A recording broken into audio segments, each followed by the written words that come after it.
गडावर जाऊन सिगरेट ओढणाऱ्या तरुणांना शिवभक्तांनी चांगलाच धडा शिकवलाय। छत्रपती शिवरायांनी इतिहास घडवलेल्या गड किल्ल्यांवर अनेक मावळे शिवभक्त फिरायला जातात, तर काही जण हुल्लडबाजी मज्जा करण्याच्या हेतूने जातात। असंच गडावर सिगरेट ओढताना काही तरुण शिवभक्तांना सापडले। त्यांना शिक्षा म्हणून उठाबशा काढायला लावल्या। गडकिल्ले संवर्धन करणे ही आपल्या सर्वांची जबाबदारी आहे। काय लपवतोय काय तू? लपवतोय काय?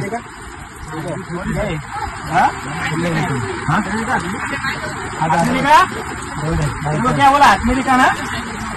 आत्मेरिका कौन सा ग्रुप है? जय शिवराय। आपण आता सोंडे किल्ल्यावर उभे आहेत। सोंडे किल्ल्यावरचा जो इतिहास आहे, प्रत्येक जण जो गडप्रेमी आहे, गडकोट जपतोय, तो सगळा इतिहास बघून किल्ल्यावर येतोय। हे आले मुंबईवरनं, हा वरळीवरनं आहे, वरळी साईडने आला। चर्नी रोड आहे ना? एक चर्नी रोड से आहे। हा चर्नी रोडवर आलाय आणि इथे किल्ल्यावर सिगरेट पकडता पिताना मी त्याला पकडलेला आहे। वरून हा एक आहे समोर दिसतो ना, हा आयडी मागतोय। हा माझ्याकडे मी सह्याद्रीमध्ये स्वतः फिरतोय, गडकोट जपतोय, त्या माझ्याकडे सह्याद्रीचा आयडी मागतोय माझ्याकडे। पण यांना पकडलेले, यांची मी यांना जी शिक्षा देते ती शिक्षा ते करते तिथे। तर घ्या, अरे चालू करा तुम्ही।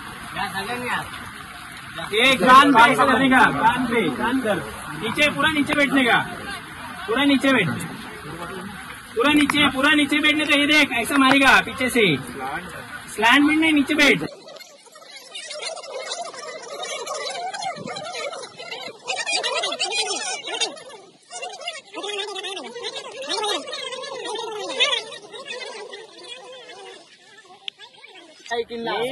नाव घे, श्री सोंडाई किल्ला। आणि मी इथे आल्यावरती हा काय केलं तू? इथे आल्यावर सिगरेट पिलं आणि त्यासाठी मी सगळ्यांची माफी मागतो। हात जोडून, हात जोडून माफी मागतो। जेवढे पण दुर्गप्रेमी आहेत, दुर्गप्रेमी आहे, इकडे बघ, इथे समोर बघ, दुर्गप्रेमी आहेत, दुर्गप्रेमी आहे, हात जोड।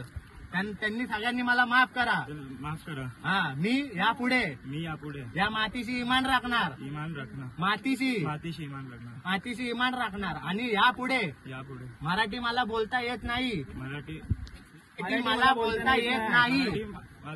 हात जोड, मराठी मला बोलता येत नाही, हे मी बोलणारच नाही।